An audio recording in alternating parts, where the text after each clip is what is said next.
देखिए आज का जो टॉपिक है इलेक्ट्रोस्टैटिक्स का लास्ट टॉपिक इलेक्ट्रिक डाइपोल हम लोग पढ़ेंगे। इलेक्ट्रिक डाइपोल क्या होता है, ठीक है। डाइपोल जो वर्ड है पहले इसको समझना होगा, इसी में इसका डिफिनेशन छिपा हुआ है। डाई मतलब होता है दो और पोल मतलब होता है पोलैरिटी, मतलब एक ऐसा सिस्टम जिसमें दोनों पोलैरिटी मौजूद हो, प्लस और माइनस। पोलैरिटी कहने का मतलब यही है, पॉजिटिव और निगेटिव। तो देखिए होता क्या है इलेक्ट्रिक डाइपोल में, एक चार्ज है प्लस क्यू, ठीक है, मान लिए हम, और दूसरा चार्ज है माइनस क्यू। एक चार्ज है प्लस क्यू, दूसरा चार्ज क्या है आपका माइनस क्यू। दोनों कुछ डिस्टेंस से सेपरेटेड है, दोनों कुछ डिस्टेंस से क्या है आपका सेपरेटेड है। तो ये जो सिस्टम बन गया ना, ये जो सिस्टम आप देख रहे हैं, इसी सिस्टम को हम लोग क्या कहते हैं, इलेक्ट्रिक डाइपोल। क्या कहते हैं इस सिस्टम को हम, इलेक्ट्रिक डाइपोल। यही डाइपोल है। इस चार्ज को डाइपोल नहीं कर सकते, इस चार्ज को नहीं कर सकते। ये जो सिस्टम बना जिसमें दो इक्वल एंड अपोजिट चार्ज है कुछ दूरी पर, क्या बोले, दो इक्वल एंड अपोजिट चार्ज है कुछ दूरी पे, इसी सिस्टम को कहा जाता है इलेक्ट्रिक डाइपोल। क्या कहा जाता है, इलेक्ट्रिक डाइपोल। मतलब दो पोल यानी दो पोलरिटी होना जरूरी है, सिंगल नहीं हो, ठीक है। डाइपोल बोले तो दोनों एक साथ होगा, कुछ दूरी पे होगा।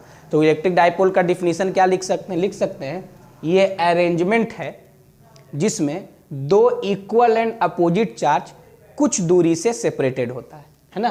तो क्या लिखेंगे, इलेक्ट्रिक डाइपोल का डिफिनीशन बहुत इंपॉर्टेंट है, बोर्ड एग्जामिनेशन के पॉइंट ऑफ व्यू से बहुत इंपॉर्टेंट है। तो क्या लिखेंगे, it is an arrangement, it is an arrangement.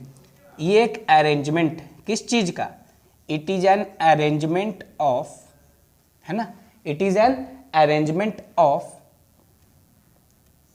Two charges, two charges of equal magnitude, equal magnitude, है ना, but opposite in nature. Equal magnitude but opposite in nature, opposite in nature या polarity. Nature के जगह पे आप polarity भी कह सकते हैं। क्या बोले कि एक अरेंजमेंट है दो चार्ज का इक्वल मैग्नीट्यूड का, लेकिन नेचर क्या होगा, opposite, separated by smaller distance. ये भी ध्यान देना है आपको, सेपरेटेड बाय स्मॉलर डिस्टेंस, है ना। उसके बीच का दूरी बहुत ज़्यादा नहीं होगा, बहुत छोटा दूरी होगा। ये दूरी जो होगा इसके बीच का बहुत बड़ा नहीं होना चाहिए, छोटा दूरी होगा, तभी कहेंगे कि वो क्या बन रहा है, इलेक्ट्रिक डाइपोल। तो ये हो गया इलेक्ट्रिक डाइपोल का डिफिनीशन। अब आगे देखिए, आगे आपसे कहेंगे हम कि कहेंगे इलेक्ट्रिक डाइपोल पे नेट चार्ज कितना होता है, net charge on electric dipole क्या होगा। तो कहेंगे net charge on electric dipole होगा जीरो। क्यों, डाइपोल में तो ये पूरा सिस्टम है, नेट चार्ज क्या होगा, प्लस क्यू और माइनस क्यू। इसका नेट चार्ज क्या होगा आपका, जीरो होगा। क्या होगा, प्लस क्यू और माइनस क्यू का नेट चार्ज जीरो। तो क्या कहेंगे हम, the net charge on dipole, है ना, the net charge on dipole, the net charge on dipole is zero. Dipole पे जो नेट चार्ज होगा वो क्या होगा, जीरो। डाइपोल पे कोई भी चार्ज नहीं होगा, ठीक है। नेट चार्ज डाइपोल पे जीरो होगा। Individually plus Q minus Q है, लेकिन जब दोनों को जोड़िएगा तो नेट चार्ज क्या होगा, डाइपोल का जीरो होगा। इसीलिए अगर किसी भी क्लोज्ड सरफेस के अंदर डाइपोल को रख दें तो इलेक्ट्रिक फ्लक्स जीरो हो जाता है, क्योंकि गॉस लॉ के हिसाब से क्या बताया गया है, इलेक्ट्रिक फ्लक्स बराबर क्यू इन क्लोज बटा एप्सिलॉन नॉट। अगर इसको एक गॉसियन सरफेस के अंदर बंद कर दे तो उससे कोई फ्लक्स नहीं निकलेगा, जीरो फ्लक्स होगा। क्यों, क्योंकि क्यू इनक्लोज्ड ही जीरो हो जाएगा। कैसे जीरो होगा भाई, तो प्लस क्यू माइनस क्यू करके नेट चार्ज जीरो कर देगा और उस क्लोज सरफेस से कोई भी फ्लक्स नहीं निकलेगा, ठीक है। अब देखिए अगला बहुत ही इंपॉर्टेंट पॉइंट बता रहे हैं कि नेट चार्ज डाइपोल पे तो जीरो है, लेकिन ये कभी नहीं समझना है कि डाइपोल पर इलेक्ट्रिक फील्ड जीरो होता है। डाइपोल पे इलेक्ट्रिक फील्ड कभी भी जीरो नहीं होता है ना। ये नहीं समझ लीजिए कि चार्ज जीरो है तो इलेक्ट्रिक फील्ड जीरो होगा डाइपोल के कारण। डाइपोल के कारण इलेक्ट्रिक फील्ड जीरो नहीं होगा। क्या लिखेंगे, the electric field due to dipole, the electric field due to dipole, the electric field due to dipole, the electric field due to dipole is not zero, is not zero. वो zero नहीं होता है ना। Dipole के electric field का एक अलग नाम है, क्या है, the electric field of dipole, the electric field of dipole, the electric field of dipole the electric field of dipole is called dipole field, is called dipole field. Dipole के electric field का एक नाम है dipole field. अब देखिए dipole field हम लोग calculate करेंगे, है ना, क्या बोले कि डाइपोल फील्ड हम लोग कैलकुलेट करेंगे, जैसे इलेक्ट्रिक फील्ड कैलकुलेट करें वैसे डाइपोल का भी इलेक्ट्रिक फील्ड हम लोग कैलकुलेट करेंगे, उसका नाम होगा डाइपोल फील्ड। ये इसलिए बताया गया क्योंकि जैसा ही बोला जाएगा कि चार्ज जीरो हो जाएगा तो आप ये मत समझ जाइए कि इलेक्ट्रिक फील्ड भी जीरो होगा। डाइपोल के कारण इलेक्ट्रिक फील्ड जीरो नहीं होता है, अलग अलग पॉइंट पे इलेक्ट्रिक फील्ड होगा जिसका इक्वेशन हम लोग डिराइव करेंगे, ठीक है। तो डाइपोल के इलेक्ट्रिक फील्ड को हम लोग डाइपोल फील्ड कहेंगे। और डाइपोल फील्ड का डायरेक्शन किधर होगा, है ना, तो इलेक्ट्रिक फील्ड का डायरेक्शन किधर होता है ना, इलेक्ट्रिक फील्ड का डायरेक्शन हम निकालेंगे, फिर हम लोग डाइपोल फील्ड का भी डायरेक्शन हमको अपने आप पता चल जाएगा। ये हो गया। अब इसके बाद देखिए, इसके बाद क्या है, डाइपोल हम अलग अलग तरीके से बना सकते हैं। बोले ना डाइपोल बनाने का शर्त क्या है, डाइपोल बनाने का क्या शर्त है भाई, तो डाइपोल बनाने का शर्त यही है कि दो इक्वल एंड अपोजिट चार्ज कुछ दूरी पे रखा हुआ होना चाहिए। तो क्या ये भी डाइपोल हो सकता है, देखिए एक चार्ज है +2q और दूसरा चार्ज क्या है -2q, ये भी डाइपोल है, ठीक है। एक चार्ज हम ले लिए क्या +q/2 और दूसरा चार्ज ले लिए क्या -q/2, ये सब डाइपोल है क्योंकि सब में इक्वल एंड अपोजिट चार्ज कुछ दूरी पे सेपरेटेड, सब डाइपोल ही है। तो हर डाइपोल का क्षमता, क्या बोल रहे हैं, हर डाइपोल का क्षमता बताने के लिए कुछ ना कुछ चीज होगा। क्षमता मतलब होता है कि कोई भी डाइपोल अगर हम देख रहे हैं तो उस डाइपोल का एक स्ट्रेंथ होता होगा। ऐसा डाइपोल जिसमें +q -q हो, ऐसा डाइपोल जिसमें +2q -2q हो, ऐसा डाइपोल जिसमें +q/2 और -q/2 हो, है ना। तो ये डाइपोल का स्ट्रेंथ डिसाइड करता है कि कोई भी डाइपोल जो दिया हुआ है उसका स्ट्रेंथ क्या है। तो इसको बताने के लिए एक अलग फिजिकल क्वांटिटी है जिसका नाम है डाइपोल मोमेंट वेक्टर। क्या नाम है, डाइपोल मोमेंट वेक्टर। तो क्या लिखेंगे हम लोग, लिखेंगे the strength of electric dipole, the strength of electric dipole, जो इलेक्ट्रिक डाइपोल का स्ट्रेंथ है ना, the strength of electric dipole is given by a vector quantity, is given by a vector quantity, ठीक है। किसी वेक्टर क्वांटिटी से उसको हम लोग पता करते हैं, given by a vector quantity called as dipole moment vector, ऐसे कहिए इलेक्ट्रिक डाइपोल मोमेंट, जो कि ऐसे हम लोग डाइपोल मोमेंट भी कह सकते हैं, लेकिन जब हम लोग मैग्नेटिज्म पढ़ेंगे तो वहाँ पे भी होगा डाइपोल मोमेंट, लेकिन उसका नाम होगा मैग्नेटिक डाइपोल मोमेंट। इसीलिए जब तक इस चैप्टर में तब तक डाइपोल मोमेंट बोल के काम चला सकते हैं, लेकिन ऐसे नाम क्या है, इलेक्ट्रिक डाइपोल मोमेंट। लिखते हैं इसको पी वेक्टर से। कैसे लिखते हैं हम लोग इसको, पी वेक्टर से लिखते हैं, ठीक है। तो इलेक्ट्रिक डाइपोल मोमेंट मतलब क्या हो गया, पी वेक्टर। अब ये मैथमेटिकली पी वेक्टर किसके बराबर होता है, तो देखिएगा ध्यान से। जैसे ये मान लीजिए कि ये चार्ज है हमारा +q और ये चार्ज क्या है -q, ध्यान देना है। दोनों के बीच का दूरी 2a है, दोनों के बीच का दूरी क्या है 2a। कहिएगा 2a क्यों लिए हैं, तो कारण है क्योंकि ना डाइपोल का मिड पॉइंट से बहुत सारा डेरिवेशन होता है, तो 2a दूरी इसलिए ले लिए हैं ताकि जो मिड पॉइंट है डाइपोल का, है ना, ये डाइपोल का मिड पॉइंट होगा, यहाँ से यहाँ का दूरी a और यहाँ से यहाँ का दूरी a, मतलब ये मिड पॉइंट है, जो लाइन ज्वाइन कर रहा है उसका मिड पॉइंट है। तो डाइपोल मोमेंट वेक्टर कैसे पता चलता है, देखिए लिखते हैं डाइपोल मोमेंट वेक्टर का मैग्नीट्यूड कैसे निकलता है, ठीक है। तो मैग्नीट्यूड जो निकलेगा आपका, चार्ज, जो भी चार्ज है, चार्ज कितना है, चार्ज का मैग्नीट्यूड कितना है q चार्ज का ये डाइपोल है, q और -q है, q ले लेंगे, और इनटू दोनों चार्ज के बीच का दूरी, तो दोनों चार्ज के बीच का दूरी क्या है 2a, यही डाइपोल मोमेंट का मैग्नीट्यूड हो गया। ये डाइपोल मोमेंट का क्या हो गया, मैग्नीट्यूड। मतलब हम कह सकते हैं कि इसको क्या लिखेंगे, electric dipole moment is equal to charge का मैग्नीट्यूड जो है और into distance between them, into distance between them, उसके बीच का दूरी क्या है, into distance between them, charge का मैग्नीट्यूड और उसके बीच का दूरी, जो भी दूरी होगा। अब हम इसको a मान लेंगे तो यहाँ पे a लिख देंगे, इसको l मान लेंगे तो इसको यहाँ पे l लिख देंगे, लेकिन फॉर्मूला क्या है कि चार्ज और इनटू उसके बीच का जो भी दूरी होगा। यहाँ पे हम 2a माने हैं तो 2a लिखेंगे, a माने हैं तो a लिखेंगे, तो लिखेंगे। अब देखिए इसको वेक्टर फॉर्म में हम लोग ऐसे लिखते हैं, चूंकि ये वेक्टर क्वांटिटी है ना, तो इसको वेक्टर फॉर्म में हम लोग ऐसे लिखते हैं। क्या लिखेंगे वेक्टर फॉर्म में, लिखेंगे electric dipole moment vector is equal to q into 2a, ये मैग्नीट्यूड को बता दिया, और पी कैप ये किसको बता देगा, डायरेक्शन को। पी कैप किसको बता देगा, डायरेक्शन को।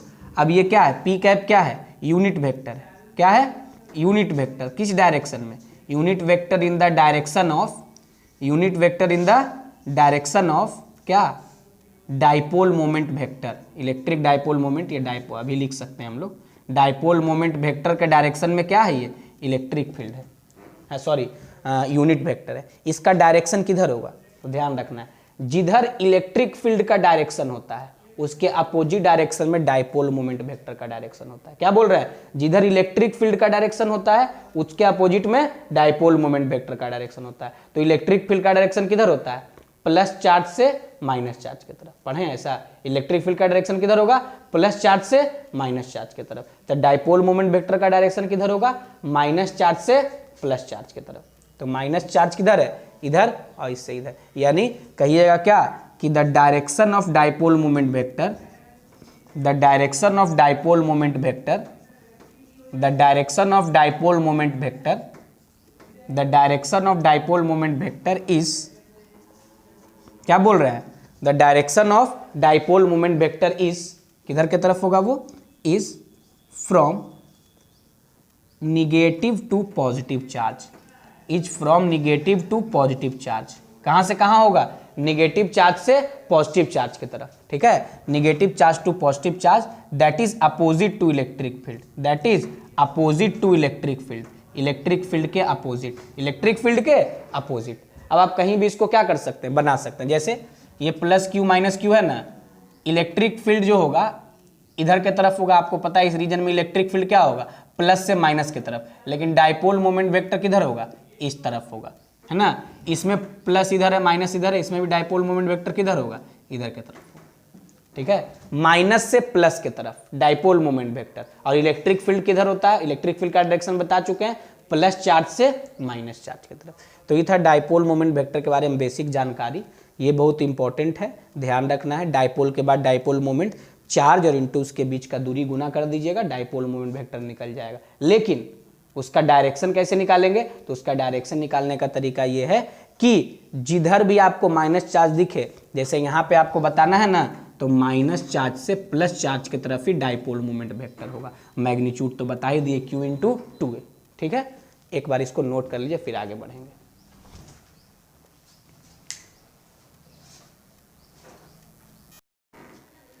देखिए अब बात करेंगे हम लोग इलेक्ट्रिक डाइपोल मोमेंट, तो देख ही लिए। तो हम लोग डाइपोल मोमेंट वेक्टर का क्या देख लिए, मैग्नीट्यूड और डायरेक्शन दोनों देख लिए। तो किसके बराबर है डाइपोल मोमेंट वेक्टर, Q और इंटू चार्ज के बीच का दूरी। ठीक है, एक छोटा सा कॉन्सेप्ट यहाँ पे आपसे पूछा जाता है कि डाइपोल क्या है, सॉरी आइडियल डाइपोल क्या है। एक छोटा सा टर्म है आइडियल डाइपोल या point dipole, ideal dipole and point dipole, है ना। Ideal dipole and point dipole. कब हम डाइपोल को कहेंगे कि डाइपोल आइडियल है, डिफिनीशन 2 नंबर का एग्जाम में पूछा जा चुका है। ठीक है, तो आइडियल डाइपोल या पॉइंट डाइपोल कहने का क्या मतलब है, तो कोई भी डाइपोल आइडियल डाइपोल तब कहलाता है जब उसके चार्ज का मैग्नीट्यूड टेंड्स टू इन्फिनिटी और उसका दूरी टेंड्स टू 0। मतलब चार्ज बड़ा बड़ा बड़ा होते जाए और उसके बीच का दूरी छोटा छोटा छोटा होते जाए, तो हम क्या कहेंगे कि डाइपोल आइडियल है। कैसा डाइपोल है, आइडियल डाइपोल है। ठीक है, तो क्या लिखेंगे हम लोग, लिखेंगे when the magnitude of charge, when the magnitude of charge, magnitude of charge charges become larger and larger, larger and larger, magnitude of charge क्या होगा, larger and larger, and separation between them, and separation between them, and separation between them becomes smaller and smaller, becomes smaller and smaller, smaller and smaller, है ना। then the dipole is said to be, then the dipole is said to be ideal। तब हम dipole को क्या कहते हैं, ideal कहते हैं। then the dipole is said to be ideal, है ना। तब हम कहेंगे कि आइडियल डाइपोल है। कहेगा कि कब किसी डाइपोल को हम आइडियल कह सकते हैं, तो कहेंगे जब उसके चार्ज का मैग्नीट्यूड क्या हो जाए, बड़ा बड़ा बड़ा होते जाए और उसके बीच का दूरी छोटा छोटा छोटा होते जाए, तो कहेंगे ये डाइपोल आइडियल हो गया। ऐसे दुनिया में कोई भी चीज़ आइडियल होता नहीं है, लेकिन डिफिनीशन लिखने के लिए तो आइडियल होता ही, ठीक है। तो डिफिनीशन आइडियल डाइपोल का यही है। अब देखिए डाइपोल, इलेक्ट्रिक डाइपोल दो टाइप का होता है। अभी तो हम लोग डाइपोल पढ़ रहे हैं। डाइपोल कितने टाइप का होता है? दो टाइप का। एक होता है टेम्पोररी डाइपोल, एक क्या होता है आपका टेम्पोररी डाइपोल, है ना, और दूसरा क्या होता है परमानेंट डाइपोल। दूसरा कैसा डाइपोल होता है? Permanent dipole. टेम्पोररी डाइपोल और कैसा डाइपोल? परमानेंट डाइपोल, ठीक है। तो टेम्पोररी डाइपोल और परमानेंट डाइपोल होता है। तो टेम्पोररी डाइपोल किसको कहते हैं और परमानेंट डाइपोल किसको कहते हैं? देखिए परमानेंट डाइपोल के एग्जाम्पल में आप लिख सकते हैं, जैसे आप केमिस्ट्री में पढ़ते होंगे, परमानेंट डाइपोल के एग्जाम्पल में लिख सकते हैं H2O, वाटर का जो मॉलिक्यूल है वो परमानेंट डाइपोल है। NH3, ये सब परमानेंट डाइपोल है। आप कहिए कैसे परमानेंट डाइपोल है? तो देखिए H2O जब आप बनाइएगा ना यहाँ से, तो ये ऑक्सीजन होता है, यहाँ पे हाइड्रोजन हो गया, यहाँ पे क्या हो गया? हाइड्रोजन हो गया। H2O ही है, H2O उल्टा बना दिए क्या? सही है, ठीक है।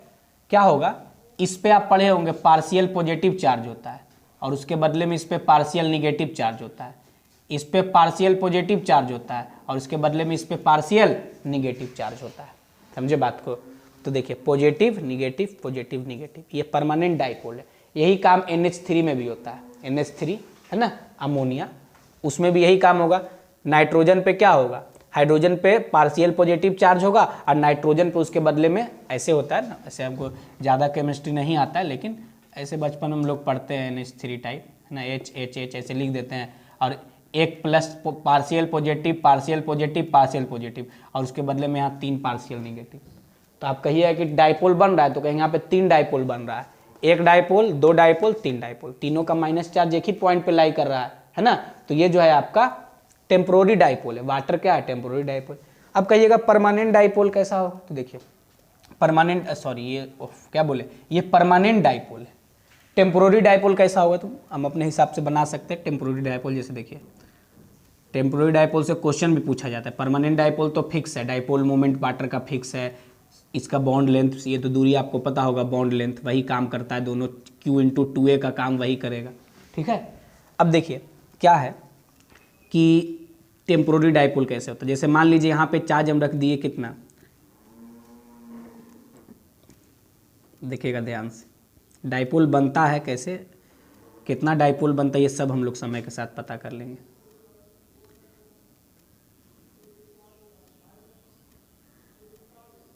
यहाँ पे हम मान लिए -2Q चार्ज है, यहाँ पे +Q चार्ज है और यहाँ पे क्या है? +Q charge. क्या यहाँ पे डाइपोल बन रहा है? तो बन रहा है। यहाँ पे 2 डाइपोल है। देखिए ये -2Q को आप ऐसे नहीं देखिए, -Q2Q को देखिए, -Q और -Q, तो ये +Q एक डाइपोल बना देगा और ये +Q दूसरा डाइपोल बना देगा। तो यहाँ पे 2 डाइपोल है, एक इस दोनों के लिए और एक इस दोनों के लिए। -2Q इसलिए है क्योंकि इसका भी माइनस वाला चार्ज इसी पॉइंट पे, इसका भी माइनस वाला चार्ज इसी पॉइंट पे, इसीलिए। अब कहिएगा कि जब ये 2 डाइपोल मोमेंट यहाँ पे है, 2 डाइपोल है यहाँ पे, तो इसका नेट डाइपोल मोमेंट बताइए। कहेगा कि find net dipole moment, find the net dipole moment. तो देखिए डाइपोल मोमेंट वेक्टर क्वांटिटी है, इसलिए थोड़ा सा वेक्टर अलजेब्रा का प्रयोग करना पड़ेगा, है ना। तो find the net electric dipole moment आपको यहाँ पे पता करना, इसको क्वेश्चन बना दिए। अब नेट इलेक्ट्रिक डाइपोल मोमेंट आप कैसे पता करिएगा? देखिए तो नेट इलेक्ट्रिक डाइपोल मोमेंट हम पता करेंगे कैसे। सबसे पहले इस दोनों को देखिए, -+, और आपको ये पता होगा कि डाइपोल मोमेंट वेक्टर का डायरेक्शन किधर की तरफ होता है? माइनस से प्लस की तरफ। तो ये जो डाइपोल है इसके लिए डाइपोल मोमेंट इधर की तरफ होगा, इसको P1 मान लिए, P1 वेक्टर, और प्लस माइनस ये भी माइनस है, इसके लिए डाइपोल मोमेंट वेक्टर इधर की तरफ होगा, ये क्या होगा? P2।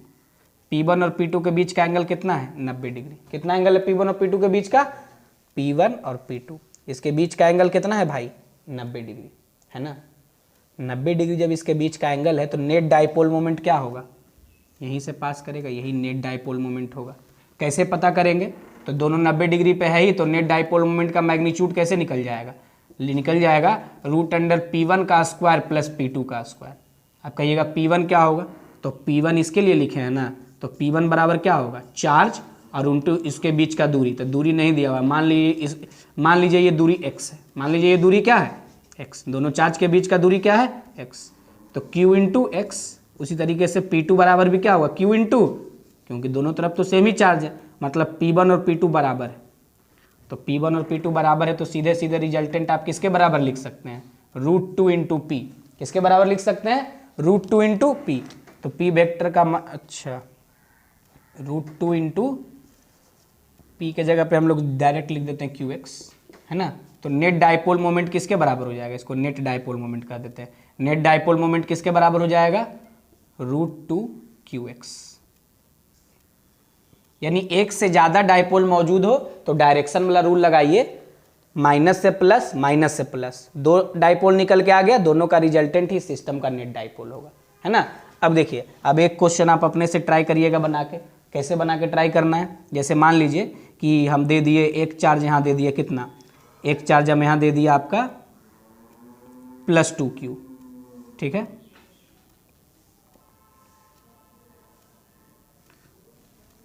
और एक चार्ज हम यहाँ दे दिए, एक चार्ज हम यहाँ दे दिए +2Q, और एक चार्ज हम यहाँ दे देंगे -4Q। क्या यहाँ पे पता चल पाएगा डाइपोल मोमेंट, जरूर पता चलेगा।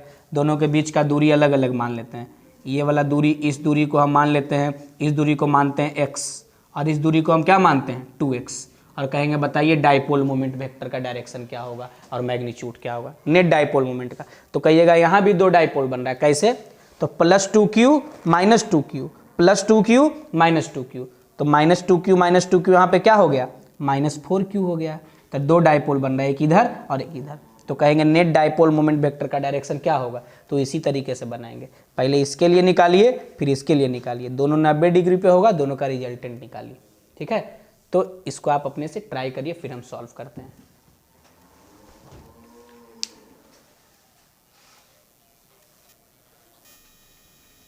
देखिए कैसे इसको सॉल्व करेंगे। देखिए ये सॉल्व कैसे होगा, आपको बताया ही है, माइनस चार्ज से प्लस चार्ज की तरफ होता है। इसको मान लिए P1, ये इसके लिए डाइपोल मोमेंट वेक्टर, और इसके लिए क्या मान लिए P2। दोनों अभी भी 90 डिग्री पे है। नेट रिजल्टेंट अगर हमसे पूछेगा तो वो इधर के तरफ ही होगा, P नेट मान लेते हैं इसको, ठीक है। तो P नेट बराबर यहाँ पे भी किसके बराबर होगा, √P1 का स्क्वायर और +P2 का स्क्वायर। तो ध्यान दीजिएगा P1 किसके बराबर है भाई, P1। तो देखिए P1 क्या होगा, P1 इस डाइपोल का डाइपोल मोमेंट है इसका, तो इसका चार्ज कितना है 2Q, है ना, और इंटू 2Q और इंटू दूरी x ही है ना। तो क्या करिएगा 2QX का होल स्क्वायर, 2QX का होल स्क्वायर, और प्लस P2 इसके लिए है। अच्छा इसमें दूरी 2x है भाई, तो 2x है तो यहाँ पे हो जाएगा 4QX। कहिएगा क्यों होगा 4QX, लिख दे क्या है यहाँ पे, देखिए P1 बराबर क्या होगा, P1 बराबर लिखिएगा ना, चार्ज 2Q है और इंटू उसके बीच का दूरी क्या है 2x, उसके बीच का दूरी क्या है 2x, तो क्या हो जाएगा 4QX। और P2 इस डाइपोल का डाइपोल मोमेंट, तो चार्ज क्या हो गया 2Q, चार्ज क्या हो गया 2Q, और इसके बीच का दूरी क्या हो गया x, तो 2QX का होल स्क्वायर, है ना। तो क्या बचेगा यहाँ से भाई 16 और 4, ये हो जाएगा आपका Q स्क्वायर x स्क्वायर तो हो ही गया, और साथ ही साथ ये हो जाएगा 16 और 4 20, 20Q square x square, 20Q square x square हो गया। तो 20 को 5 इंटू 4 लिखते हैं, मतलब क्या 2√5 Q square, sorry QX, 2√5 QX। Net dipole moment इतना ही आएगा, नेट डाइपोल मोमेंट इतना ही आएगा। और डाइपोल मोमेंट वेक्टर का यूनिट आपको पता होना चाहिए, क्या होगा यूनिट, देखिए लिख देते हैं, लिख लीजिएगा, unit of dipole moment vector क्या होगा, यूनिट चार्ज का कूलम और दूरी का मीटर। तो सेंटीमीटर मत कर दीजिएगा, कूलम्ब मीटर है, क्या है ये कूलम्ब मीटर, है ना, क्योंकि चार्ज इंटू दूरी है तो कूलम्ब मीटर कहेंगे। क्या कहेंगे इसको, कूलम्ब मीटर कहेंगे, ठीक है। एक बार आप इसको नोट कर लीजिए, फिर हम लोग आगे इलेक्ट्रिक फील्ड ऑफ डाइपोल देखते हैं।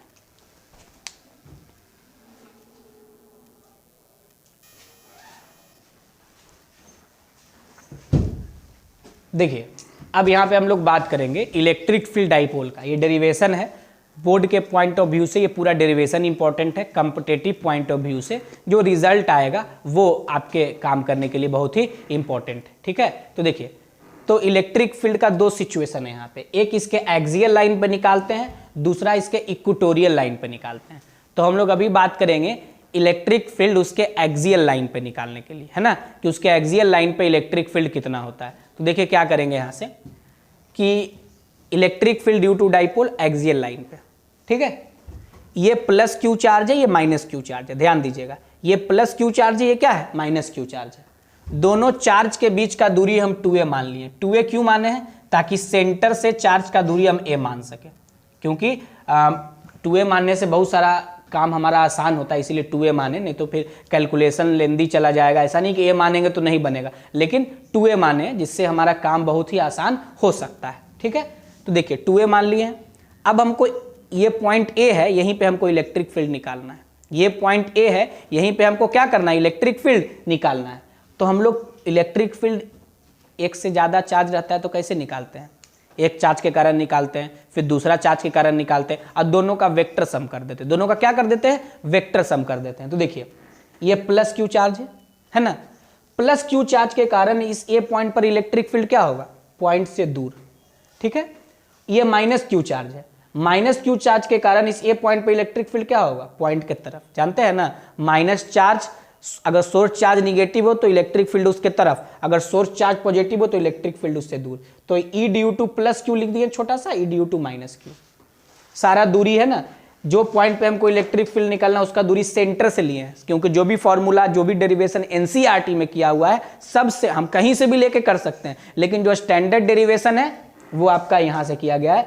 तो सेंटर से x दूरी पर एक पॉइंट है A, यहीं पे पता करना है। तो प्लस क्यू और माइनस क्यू दोनों चार्ज के कारण हम इलेक्ट्रिक फील्ड पता कर लिए, मतलब डायरेक्शन पता कर लिए। अब इसका मैग्नीट्यूड लिखेंगे, तो प्लस क्यू चार्ज के कारण इलेक्ट्रिक फील्ड क्या होगा, तो लिखेंगे प्लस क्यू चार्ज के कारण बराबर क्या होता है, इलेक्ट्रिक फील्ड बराबर होता है के क्यू बटा दूरी का स्क्वायर। देखिए प्लस क्यू, और साइन नहीं लगाते इलेक्ट्रिक फील्ड में, केवल पोटेंशियल और पोटेंशियल एनर्जी में साइन लगाते हैं, इलेक्ट्रिक फील्ड ऑफ फोर्स में साइन नहीं लगाते हैं। साइन के कारण ये डायरेक्शन डिसाइड होता है, फिर हम लोग वेक्टोरियली जोड़ते हैं इसको।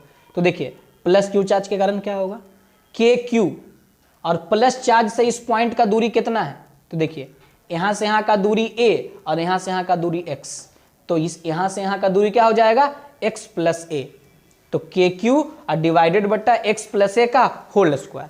उसी तरीके से माइनस क्यू चार्ज के कारण क्या होगा इलेक्ट्रिक फील्ड, तो माइनस क्यू चार्ज यहां है तो मैग्नीट्यूड यहां के क्यू हो गया, लेकिन दूरी बदल जाएगा, यहां से यहां का दूरी क्या होगा, ये पूरा दूरी x है, ये दूरी a है, तो ये छोटा सा दूरी क्या होगा, x माइनस a, तो क्या होगा x माइनस a का होल स्क्वायर। ठीक है, उसके बाद देखिए अब देखिए नेट इलेक्ट्रिक फील्ड निकालना है। तो नेट इलेक्ट्रिक फील्ड कैसे निकलेगा, बड़ा वाला चार्ज में से छोटा वाला चार्ज क्या कर देंगे, हम घटा देंगे, बड़ा वाला चार्ज में से छोटा वाला चार्ज घटा देंगे। ठीक है, तो बड़ा वाला चार्ज कौन है यहाँ पे, सॉरी बड़ा वाला चार्ज नहीं, बड़ा वाला इलेक्ट्रिक फील्ड में से छोटा वाला इलेक्ट्रिक फील्ड घटा देंगे, तो कौन बड़ा है भाई, ये दोनों में से देखिए, ये दोनों तो सेम है, ये दोनों सेम है, मतलब के न्यूमरेटर सेम है, तो डिनोमिनेटर से कैसे डिसाइड होगा, जिसका डिनोमिनेटर छोटा उसका इलेक्ट्रिक फील्ड बड़ा। तो x माइनस ए छोटा है x प्लस ए से, तो माइनस क्यू चार्ज के कारण इलेक्ट्रिक फील्ड क्या होगा, देखिए माइनस क्यू चार्ज के कारण इलेक्ट्रिक फील्ड ज्यादा और प्लस क्यू चार्ज के कारण इलेक्ट्रिक फील्ड कम। तो नेट इलेक्ट्रिक फील्ड निकालते वक्त माइनस चार्ज का इलेक्ट्रिक फील्ड और प्लस चार्ज के इलेक्ट्रिक फील्ड को घटा देंगे, तो माइनस चार्ज का इलेक्ट्रिक फील्ड है ही और प्लस दोनों को घटाए, x माइनस ए का होल स्क्वायर और x प्लस ए का होल स्क्वायर, इसका एलसीएम लेंगे तो x स्क्वायर माइनस ए स्क्वायर का होल स्क्वायर बचेगा। और जब इसको सॉल्व करिएगा तो ये के क्यू तो है ही, ऊपर बचेगा 4ax, क्या बचेगा ऊपर 4ax, है ना। उसके बाद देखिए यहाँ से क्या बच गया, 2k तो हो ही गया यहाँ से 2k। अब देखिए इसको ब्रेक करके कैसे लिखते हैं, k के जगह k लिख दिए, 2 के जगह 2 लिख दिए, यहाँ पे q इंटू 2a लिखें, क्यों लिखें आगे पता चलेगा। अब देखिए सब कुछ तो आ गया, 2 2 जा 4 हो ही गया, q के जगह q हो ही गया, k के जगह k हो ही गया, a के जगह a हो ही गया, x, खाली इसको अलग तरीके से रीअरेंज करके लिखे हैं, और नीचे x स्क्वायर माइनस ए स्क्वायर का होल स्क्वायर। ये क्यों लिखे हैं, क्योंकि चार्ज q चार्ज है और 2a उसके बीच का दूरी है ना। तो चार्ज q है और उसके बीच का दूरी क्या है भाई, 2a है, तो चार्ज इंटू 2a, तो यही तो डाइपोल मोमेंट का मैग्नीट्यूड होता है। तो इसके जगह पे नीचे देखिए 2 के जगह पे 2k लिख दिए और q इंटू 2a के जगह पे p लिख दिए, क्यों, क्योंकि अभी बताए हैं चार्ज और उसके बीच का दूरी, और ये x हो गया, और एक्स स्क्वायर माइनस ए स्क्वायर का होल स्क्वायर लिख दिया।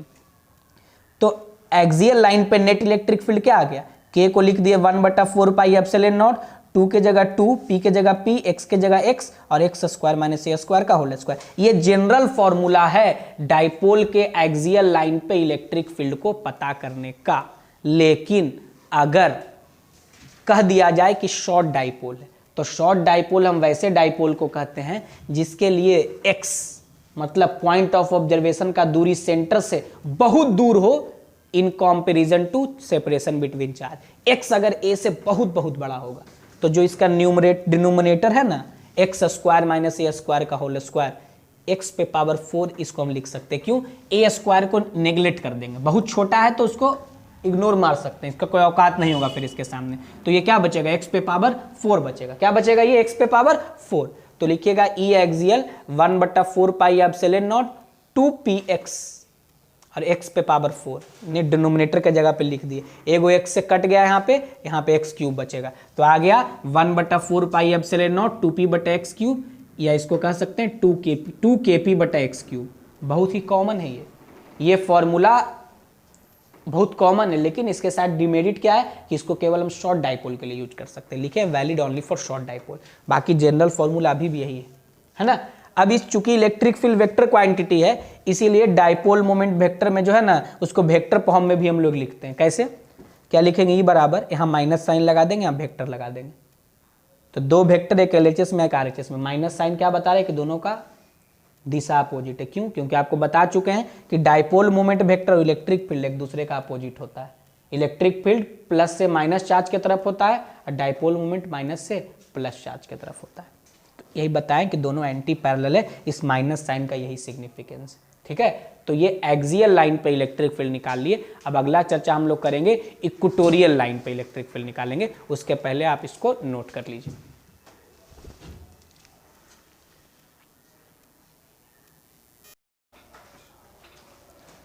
देखिए, अब हम लोग एक्सियल लाइन पे तो देख लिए थे, अब हम लोग इक्वेटोरियल लाइन पे बात करेंगे कि इलेक्ट्रिक फील्ड हम लोग कैसे फाइंड करते हैं। तो देखिए, इक्वेटोरियल लाइन पे इलेक्ट्रिक फील्ड कैसे फाइंड होता है, टेक्निकल है थोड़ा derivation on its equatorial line. Plus Q charge है, minus Q charge, sorry minus Q charge है, प्लस क्यू चार्ज। देख लीजिए, इसके बीच का दूरी 2a है, वही ड्रामा, मिड पॉइंट से दूरी a और a कर दिए। अब मिड पॉइंट से जो लाइन है ना, यही लाइन इक्वेटोरियल लाइन कहलाता है। इसी लाइन पे कहीं पॉइंट है एक P, इस P पॉइंट पर हम इलेक्ट्रिक फील्ड पता करना चाहते हैं, है ना। और इस P पॉइंट का इसके मिड पॉइंट से, इसको M मान लेते हैं, मिड पॉइंट से इसका दूरी यहाँ x है। यानी इक्वेटोरियल लाइन पे चलते चलते x दूरी पे गए तो एक पॉइंट था P, वहीं पे हमको इलेक्ट्रिक फील्ड इंटेंसिटी का वैल्यू पता करना है, वैल्यू पता करना है। तो हम लोग क्या करेंगे भाई, क्या करेंगे, देखिए सबसे पहले तो इस P पॉइंट पे माइनस क्यू और प्लस क्यू दोनों के कारण इलेक्ट्रिक फील्ड पता कर लेते हैं। तो देखिए, माइनस क्यू चार्ज के कारण इस P पॉइंट पर इलेक्ट्रिक फील्ड क्या होगा, चार्ज के तरफ, इसीलिए लिखें E due to minus q के तरफ। प्लस चार्ज के कारण इलेक्ट्रिक फील्ड क्या होगा, उससे दूर, है ना। तो E due two plus Q हम लोग क्या कह रहे हैं, दूर। अब इसका डायरेक्शन अलग, इसका डायरेक्शन अलग। नेट इलेक्ट्रिक फील्ड निकालने के लिए कंपोनेंट ब्रेक करना पड़ेगा।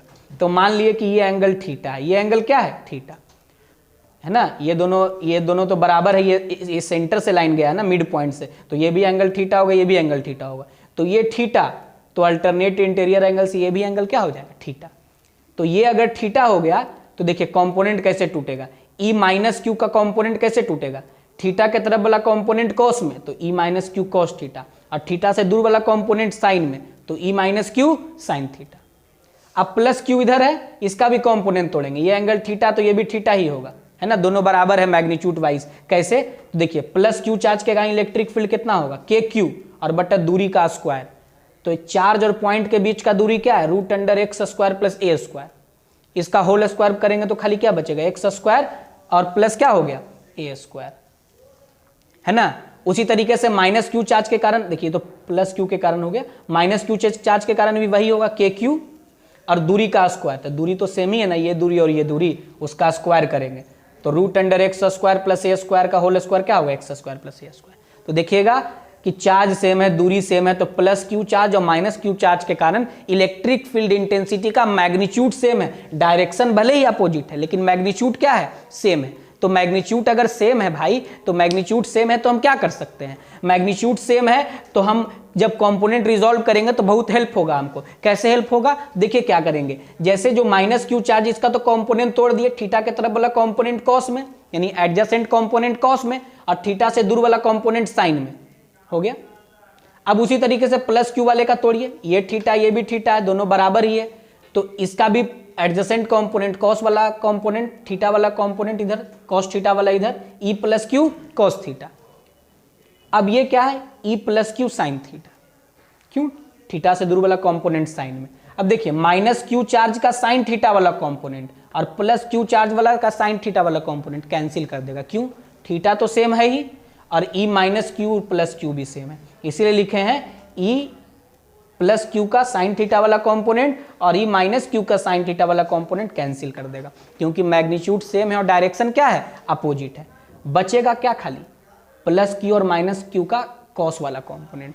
तो नेट इलेक्ट्रिक फील्ड हम कैसे निकालेंगे, E plus Q cos theta और E minus Q cos theta. समझे बात को। आप दोनों को जोड़िए, तो जोड़ेंगे तो क्या होगा भाई, मैग्नीट्यूड सेम है ना, मैग्नीट्यूड ही निकाल रहे हैं, मैग्नीट्यूड सेम है तो क्या कहिएगा, 2 के क्यू बटा X square plus A square है ना, जोड़ेंगे तो बस 2 से गुना हो जाएगा, है ना, दोनों सेम है तो 2 K Q X square plus A square into cos theta हो गया। अब जब कॉस थीटा हो गया, ये कॉस थीटा कहाँ से आया है, यहाँ पे थीटा है ना, कॉस थीटा बराबर क्या होगा, बेस बटा हाइपोटेनस, तो बेस का वैल्यू ए है और हाइपोटेनस का वैल्यू क्या है, root under X square plus A square. Cos theta का वैल्यू लिख दिए क्या, ए बटा root under X square plus X square, figure में आपको दिख रहा होगा।